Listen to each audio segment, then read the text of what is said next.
Hi everyone, Gerry Dulac along with Ray Fittipaldo at Acrisure Stadium following the Steelers' 9-3 loss to the Buffalo Bills. Ray, and another example of why Roger Goodell wants to eliminate one more preseason game. It's just very difficult to watch. Imagine season ticket holders who have to pay money to see a game like that. I know it was a dog game, and then they start putting the reserves in, and it just gets difficult for people not only to watch, but to think they have to pay to watch that. And all it does is tell you, it reminds us that regular season can't come soon enough. And they got rained on too. So right. The only thing that could have made this game worse was a lightning delay. Hopefully, thankfully, we avoided that. You know, Ray, it was another kind of lackluster performance by the first team offense. Russell Wilson got to make his debut, their 9-time Pro Bowl quarterback, their prize acquisition of the offseason. No points in 5 series. Chris Boswell banged a 52-yarder off the left upright, was the only chance he had. And then you couple that with Justin Fields, 0 for 3 last week in the Houston Texans against the Houston Texans with the first team offense. That's 8 possessions the first team offense has had, and 0 points so far in 2 games. Yeah. I know it's the preseason, it's not cause for alarm, but it is still a little surprising. Yeah, for me, Gerry, evaluating Wilson tonight was hard because I thought he was under duress for most of the time he was in there. Right, I agree. And, it's just hard making an evaluation of his performance. Yes, the offense was bad. When it comes to Fields, I think he moves the ball well. He makes plays, but we saw it last week and we saw it again this week. When he gets down close inside the 20, he's not always making plays to help them get into the end zone. So kind of a mixed bag from the quarterbacks tonight. We'll see if they could turn it around next week in Detroit. Yeah, not only was Russell Wilson under duress, he played as though he was under wraps from Arthur Smith. They just don't want to show too much of what they intend to do during the regular season, and you can tell he attempted only 1 deep pass. And that was to George Pickens along the sideline, who looked like he made a fantastic catch. He just couldn't toe tap that second foot down. But there's no question he was under duress. Mike Tomlin said after the game, he made a point after the game to tell the players, to tell the team that the protection up front just wasn't good enough. We saw Russell Wilson get sacked 3 times. Broderick Jones got manhandled twice by Greg Rousseau. Their defensive end just got blown off the ball on 2 of those sacks. And there's no question. Even Justin Fields was flushed from the pocket. And the one thing we keep seeing from Justin Fields is what you saw in Chicago. You know, his passing numbers look okay, but as soon as it breaks down, he takes off running, and you just can't win that way in the NFL. No, although he did make one play, he scrambled yes, and he made a nice pass. He was going to the ground, and Des Fitzpatrick made a really nice catch on the sidelines. But you're right. You know, the majority of the plays he's making out of the pocket are with his legs, running the football. To your point about the pass protection, Gerry, Broderick Jones told us after the game he couldn't talk. He was going to see the doctor. In the first day in pads, he injured his elbow. On the first play, too. On the first play of 7 shots, he injured his elbow. He left. He came back in that practice, and he's been in practice almost every single day.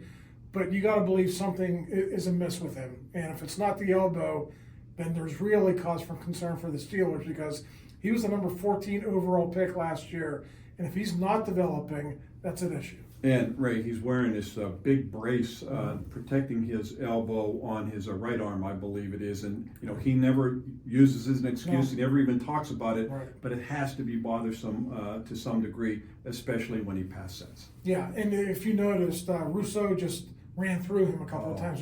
There was no power. Off the ball. There was no power in his punch.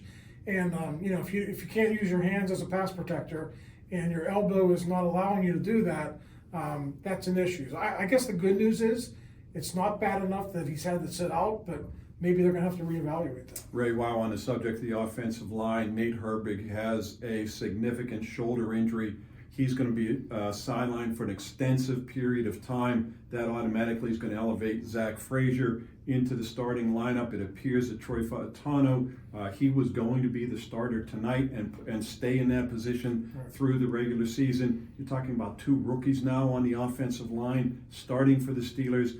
I think Nate Herbig's injury doesn't hurt them from their top players, but he hurts their depth a little bit, especially if they would lose them for the season. That's still to be determined, though. Yeah, Herbig told me after the game he doesn't know what's going on yet. Tomlin said he's going to get a second opinion, so we're probably still a few days away from finding out if he's going to go to IR or not. But to your point, Gerry, if there's 2 rookies in the starting lineup and a second-year guy in Broderick Jones, I don't care how good James Daniels is. I don't care how good Isaac Seumalo is. There's going to be growing pains for that line. I understand the investment, first-round picks, second-round picks, but it's going to take time for them to grow.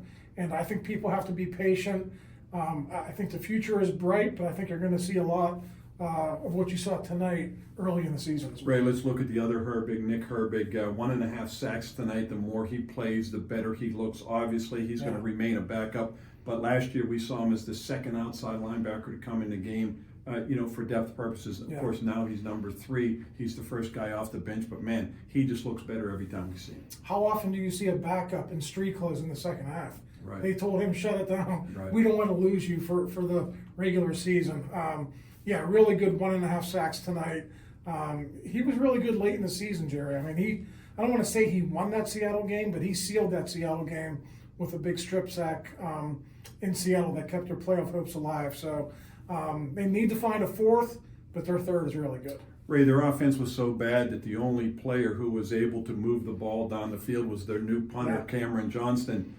3 consecutive punts, 61, 64, and 65 yards. He's averaging 63.3 yards on those 3 kicks.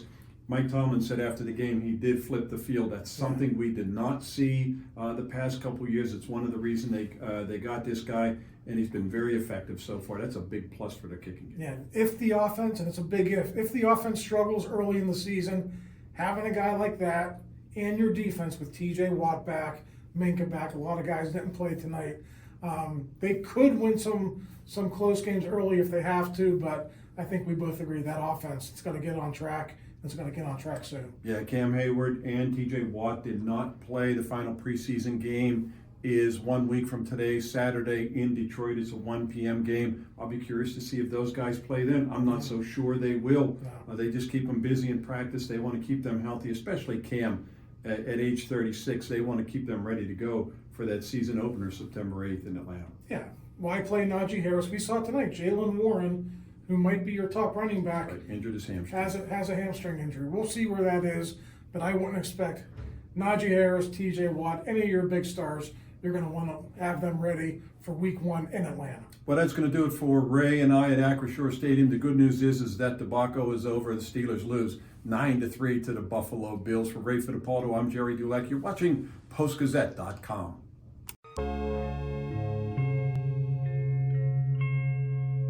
Thank you for checking out this content from Post-Gazette Sports. If you watch this video on YouTube, please like the video and subscribe to our channel.